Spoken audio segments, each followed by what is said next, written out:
Professor William Hayes straightened his blue tie and checked his watch one more time. Today was the day that would change Terra University forever. The first interspecies exchange program in galactic history was about to begin, and 12 alien students from across the known galaxy were waiting in classroom 47B. William had spent months preparing for this moment. Special chairs had been built for each species. The air filtration system had been modified to accommodate different atmospheric needs. Universal translators hummed quietly in every corner of the room. Everything had to be perfect. He pushed open the door and stepped inside. The sight still amazed him, even after 3 weeks of preparation meetings. 12 beings from 12 different worlds sat before him, each more fascinating than the last. In the front row, a crystalline creature named Kristen caught the morning sunlight streaming through the windows. Their body looked like living diamond, clear and beautiful, with light dancing through their form in rainbow patterns. They had no mouth that William could see, but somehow their voice came through the translators as smooth as music. Next to Kristen sat Slowpoke, a member of the Moltari species. They looked like a large, intelligent slug with 2 eye stalks that moved independently of each other. Their skin was a soft purple color that seemed to shift and change as they moved. Despite their appearance, William knew from their application files that Slowpoke had 3 advanced degrees in quantum physics. Behind them, Buzzer represented the Vexani Collective. They looked like a large insect, but William had learned that Buzzer was actually thousands of small creatures working together as one mind. When they spoke, their voice sounded like many people talking in perfect harmony. It was both beautiful and slightly unsettling. The other students were equally remarkable. Ripple came from an ocean world and wore a special water suit that kept their gills moist. Their skin was blue-green and seemed to shimmer like water in sunlight. Cloud was perhaps the strangest of all, a being made of gas who appeared as a gentle, glowing mist contained within a transparent suit. There was also Rocky, whose stone-like body could probably survive being thrown from a building. Stretch had arms that could reach across the entire room. Bright glowed with their own internal light, making the room feel warmer just by being there. William smiled and addressed the group. Welcome to Terra University. I'm Professor Hayes, and I'll be your coordinator for the next academic year. I know this is a big change for all of you, being so far from your home worlds. Kristen's voice chimed like wind bells. Professor Hayes, we are honored to be here. This exchange program represents a new era of cooperation between our species. We have studied human culture extensively, added Slowpoke, their eye stalks turning to focus on William.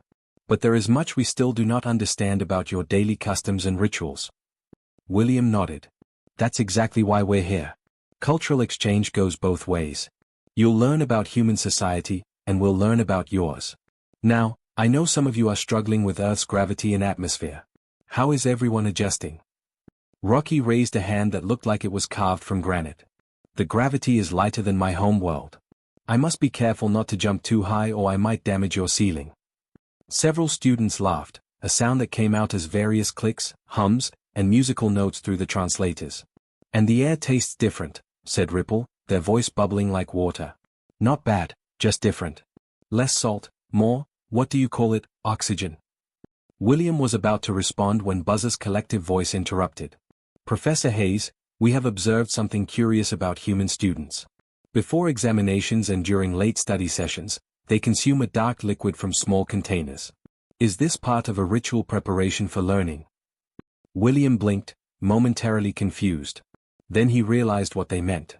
Oh, you mean coffee? That's not a ritual. It's just a drink that helps humans stay awake and focused. The alien students exchanged glances, at least, those who had eyes did. The others seemed to communicate in ways William was still learning to recognize. This coffee, said Kristen, their crystalline form brightening with interest. It provides cognitive enhancement for humans. Well, I suppose you could say that. It contains caffeine, which is a mild stimulant. Nothing too exciting. Slowpoke's eye stalks perked up with obvious curiosity. A substance that enhances mental performance, consumed regularly by humans for academic purposes. It's really not that dramatic, William laughed. Just helps us wake up in the morning and stay alert during long study sessions. Most adults drink it daily. The alien students seemed fascinated by this information. William noticed them whispering among themselves in their various languages, creating a symphony of clicks, hums, musical tones, and sounds he couldn't identify. His teaching assistant, Emma Thompson, entered the classroom carrying a stack of schedules. She was a cheerful graduate student with red hair and freckles, and she'd volunteered to help with the exchange program because she found alien cultures fascinating. "Good morning, everyone," Emma said brightly. "I have your class schedules for this week. We'll start with basic human history and culture, then move on to comparative planetary geology." As Emma distributed the papers, William noticed the alien students were still discussing something in low voices. Their excitement seemed to be building. "Is everything all right?" he asked. Buzzer spoke for the group. "We are most interested in learning more about human enhancement substances. For scientific research purposes, of course." William felt a small flutter of concern, though he couldn't say exactly why. "Enhancement substances? You mean coffee?" "Yes," said Kristen, their voice ringing with enthusiasm. "We would very much like to study this coffee as part of our cultural research." Emma looked at William with raised eyebrows. "Should I be worried about that look in their eyes?" William shrugged. "They're just curious about human culture. What could possibly go wrong?" 3 days had passed since the alien students first heard about coffee, and their curiosity had only grown stronger. They watched human students carefully, taking notes on small devices that glowed and beeped. They observed the morning rush to the campus coffee shop, the long lines of sleepy humans clutching empty cups, and the magical transformation that seemed to happen after that first sip. Tom Wilson, a graduate student in biology, had become their favorite subject to study. Every morning, Tom stumbled into the library looking half dead, his brown hair messy and his eyes barely open. Then he would drink his large coffee, and within minutes, he became alert, focused, and ready to tackle advanced research projects. The aliens found this transformation absolutely fascinating. On Wednesday morning, Tom found himself surrounded by the entire exchange group in the campus coffee shop.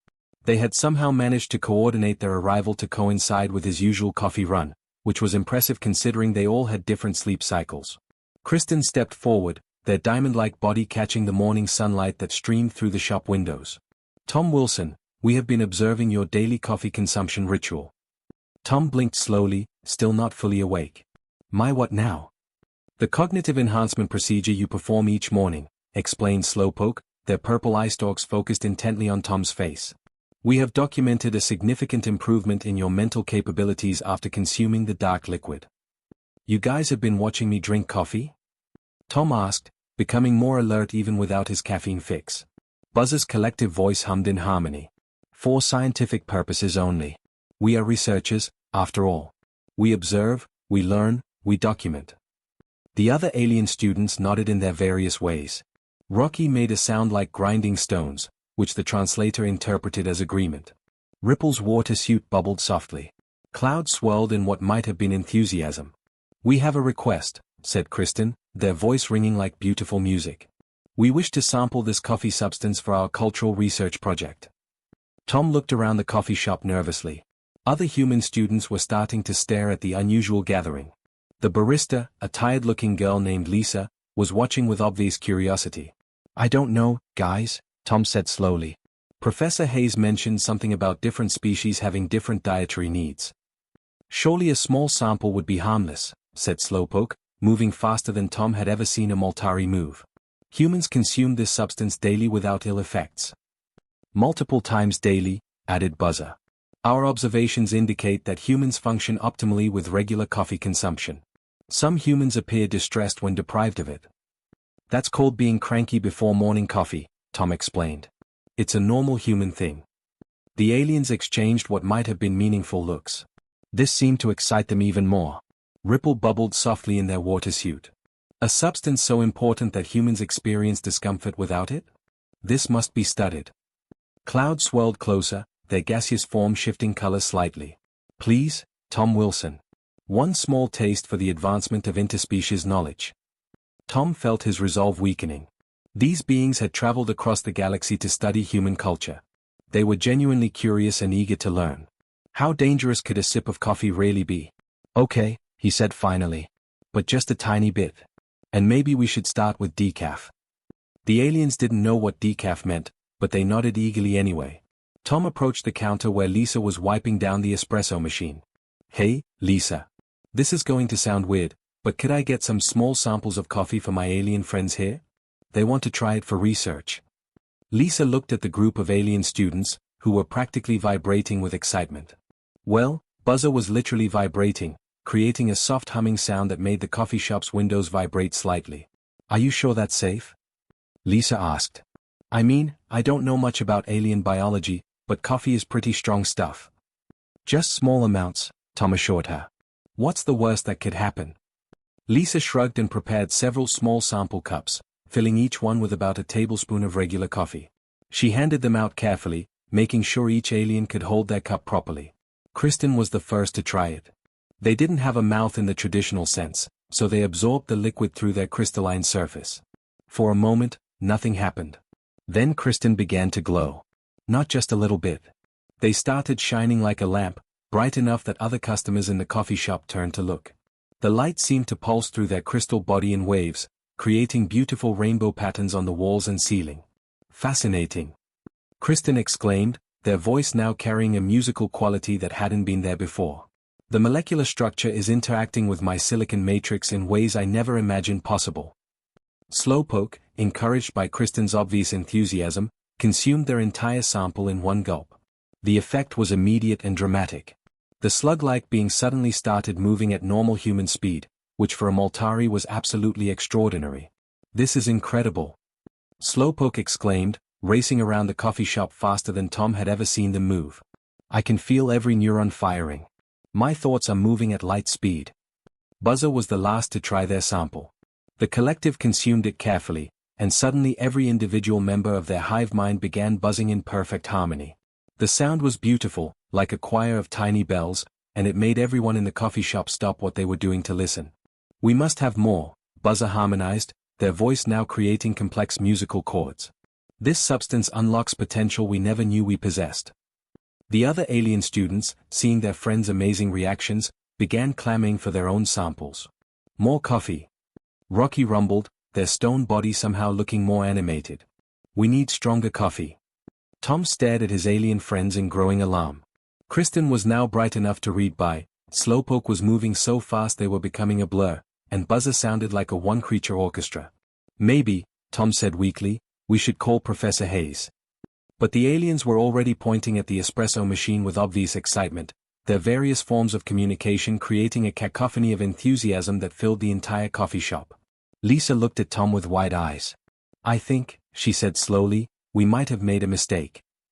By Friday morning, the alien exchange students had discovered that coffee was just the beginning.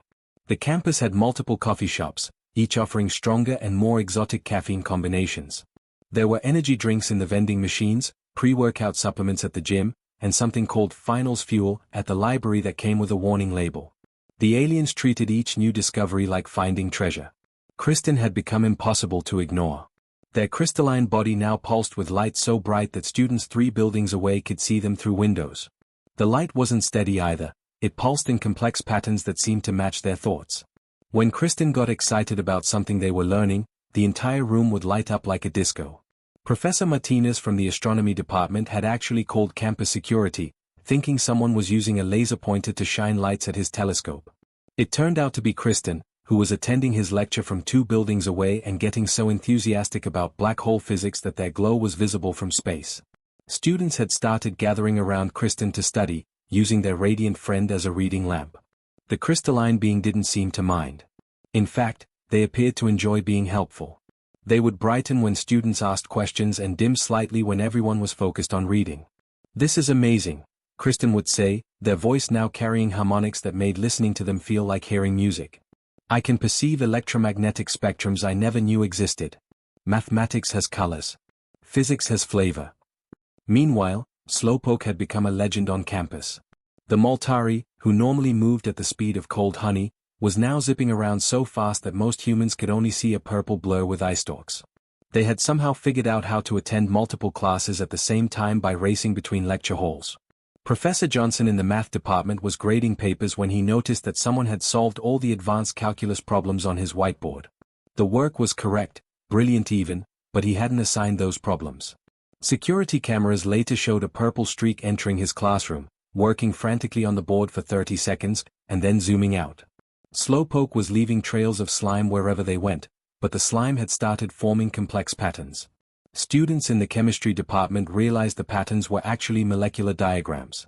The biology students found DNA sequences. The physics students discovered that slowpoke slime trails were mapping out quantum equations. "I can see the connections," Slowpoke would exclaim whenever anyone managed to catch them standing still for more than 5 seconds. "Everything is connected. Math leads to physics, physics leads to chemistry, chemistry leads to biology, biology leads to psychology, and psychology leads back to math. It's beautiful." Buzz's transformation was perhaps the most remarkable of all. The Vexani collective had always been intelligent, but now they were functioning like a living supercomputer. They had completed their entire 4-year curriculum in 3 days and had started working on graduate-level problems that wouldn't be assigned for another semester. Their buzzing had become incredibly complex, creating layers of sound that the music department was trying to record and study. Different parts of their collective were humming different notes, creating chords and harmonies that human musicians said were impossible to replicate. "We have transcended our previous limitations," Buzzer would harmonize, their voice now sounding like a choir of hundreds. "We can process information at rates we never imagined. We understand concepts that were once beyond our reach." The other alien students were equally affected. Ripple had turned the campus fountain into their personal ocean. The Aquari student was creating whirlpools, water spouts, and small tidal waves that somehow didn't splash anyone. Students would sit around the fountain to watch Ripple's water shows, which seemed to tell stories through liquid movement. Cloud had become a personal weather system. The gaseous nebulae was generating small lightning bolts, tiny tornadoes, and gentle rain showers. Their dorm room had to be evacuated because Cloud kept accidentally creating thunderstorms when they got excited about their studies. Rocky had started solving engineering problems by literally reshaping themselves into building models. The stone-like being would flatten parts of their body into walls, extend sections to become bridges, and demonstrate structural principles using their own form. Stretch was using their extending limbs to help students reach books on high shelves, fix broken equipment, and even write on multiple whiteboards simultaneously during study sessions. Bright had become so luminous that they were being asked to help with evening sports events, providing natural lighting for baseball games and outdoor concerts. Emma Thompson found Professor Hayes in his office on Friday afternoon, staring at a pile of incident reports that seemed to grow larger every hour. "William," she said, sitting down heavily in the chair across from his desk. "We have a problem." William looked up from a report about Kristen accidentally powering the entire library with their glow. "Just one problem." Campus security called. "Slowpoke has somehow attended classes in 3 different time zones today. Physically. They are breaking the laws of physics." William rubbed his temples. "And the others?" "Buzzer has started teaching advanced mathematics to the professors. The professors are taking notes. Ripple's Fountain Show has been declared a new campus attraction by the tourism department." "And Cloud?" Emma paused. "Cloud's weather system is being monitored by the National Weather Service." Through his office window, William could see Kristen in the distance, glowing like a small sun while a crowd of students gathered around them. Slowpoke zoomed past the window 3 times in 5 seconds, leaving rainbow-colored slime trails that spelled out chemical formulas. The beautiful, complex harmonies of Buzz's collective drifted through the air, occasionally punctuated by the sound of thunder from Cloud's direction. "Emma," William said slowly, "I think we might have made a mistake."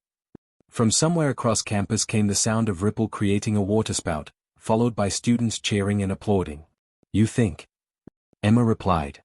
The first sign of trouble came at 3 in the morning when the International Space Station contacted Terra University's emergency line. Commander Sarah Kim was calling from orbit, and she sounded confused. "This is ISS Control to Terra University," her voice crackled through the speaker in William's office. "We have a situation. There's a bright light coming from your campus that's visible from space. It's pulsing in patterns and it's getting brighter every hour. Should we be concerned about some kind of nuclear event?" William, who had been called from his bed, rubbed his eyes and looked out his office window. Kristen was indeed glowing brighter than ever before, standing in the middle of the campus quad like a living lighthouse. Students had set up camping chairs around them, using the light to study for upcoming exams. "No nuclear event," William said into the phone. "Just one of our exchange students having a reaction to caffeine." There was a long pause. "Did you say caffeine?" "It's complicated," William replied. But the space station call was nothing compared to what happened 6 hours later. The Galactic Communication Network, which connected all civilized worlds across the galaxy, began buzzing with reports about Earth's enhancement serum experiments.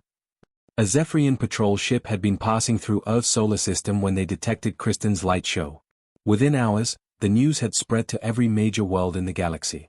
The message was always the same: humans had developed a substance that gave incredible powers to other species. Ambassador Rebecca Foster received her first emergency communication while having breakfast. She was humanity's representative to the Galactic Council, a job that was usually boring and involved mostly paperwork about trade agreements and cultural exchange programs. Today was different. Ambassador Foster, came the stern voice of High Commander Rockface, leader of the Zephyrian Collective. We demand an immediate explanation about human enhancement serum research. Why was the Galactic Council not informed about these developments? Rebecca nearly choked on her coffee. Enhancement serum? What are you talking about? Do not play innocent with us, human. We have reports of alien beings on your world displaying impossible abilities after consuming human-developed substances. This represents a clear military advantage that you have hidden from the galaxy. While Rebecca tried to figure out what was happening on Earth, the situation at Terra University was getting worse by the hour. The alien students, having consumed various forms of caffeine for 3 days straight, were now experiencing what Dr. Michael Carter could only describe as the most intense withdrawal symptoms he had ever witnessed. Kristen had begun to dim rapidly. The brilliant light that had been visible from space was now flickering like a dying candle. The crystalline being sat in the middle of the quad, speaking in whispers about the darkness between photons and the cold empty spaces between atoms. Students who had been using Kristen as a study light were now bringing flashlights and lanterns, forming a support circle around their dimming friend. "The light is leaving me," Kristen whispered, their voice no longer carrying its musical quality.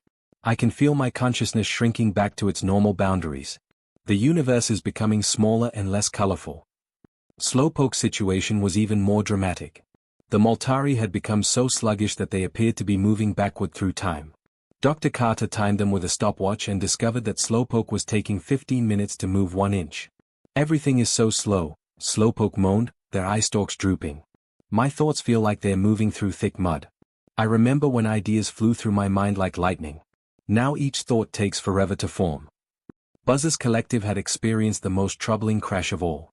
For the first time in their species' recorded history, the individual members of their hive mind had started arguing with each other. Different sections of their collective were buzzing in completely different rhythms, creating chaos instead of harmony. "We cannot agree," Buzzer said, their voice now discordant and confused. "Part of us wants to study quantum mechanics, part of us wants to compose music, part of us wants to solve mathematical problems, and part of us just wants to sleep. We have never experienced such division." Dr. Carter was taking readings with various medical devices, looking more worried by the hour. "Professor Hayes, I need to show you something." William joined the doctor in the medical center, where charts and graphs covered every available surface. "Look at these neural activity readings," Dr. Carter said, pointing to several monitors.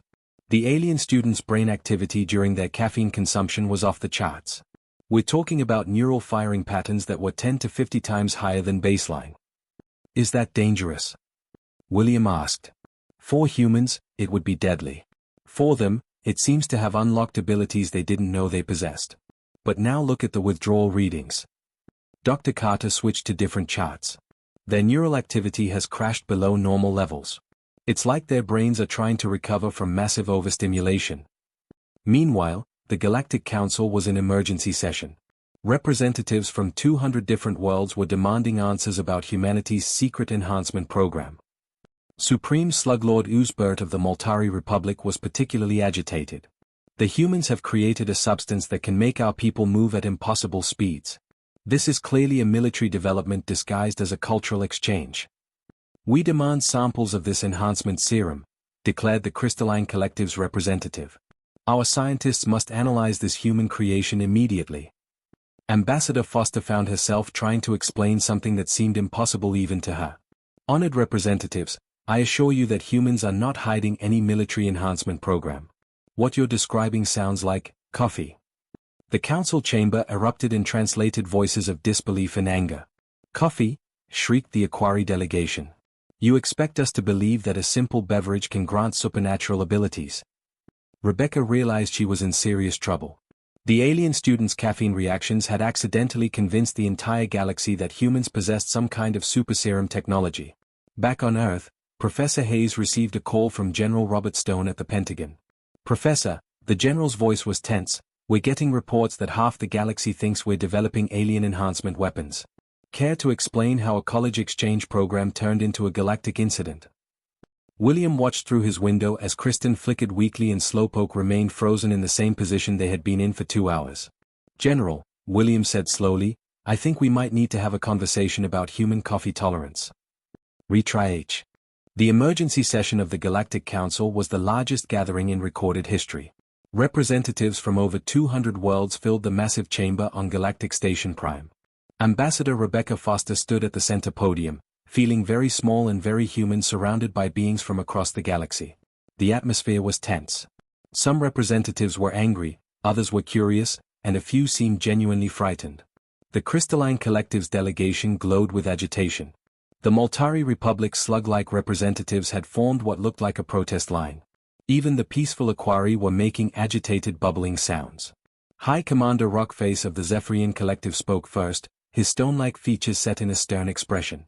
Human Foster, your species stands accused of developing and testing military enhancement substances on unwitting alien subjects. How do you respond to these charges? Rebecca took a deep breath. She had spent the last 24 hours learning everything she could about what had happened at Terra University. The truth was stranger than any fiction. Honored representatives, she began, I understand your concerns, but there has been a serious misunderstanding. Humans have not developed any military enhancement substances. What your people experienced was the result of consuming a common human beverage called coffee. The chamber erupted in translated voices of disbelief. Impossible, shrieked the Vexani representative, their collective voice creating discordant harmonies. We have witnessed the effects. No simple beverage could grant such abilities. Rebecca activated the holographic display behind her, showing footage from Terra University security cameras. The alien representatives watched in fascination as Kristen glowed like a star, Slowpoke raced around campus at incredible speeds, and Buzzer created complex musical harmonies. What you're seeing, Rebecca explained, is the reaction of your species to a substance that humans consume regularly and safely. On average, humans drink 2 to 4 cups of coffee per day. Many of us cannot function properly without it. Supreme Sluglord Oozbert slithered forward, his eye stalks focused intently on Rebecca.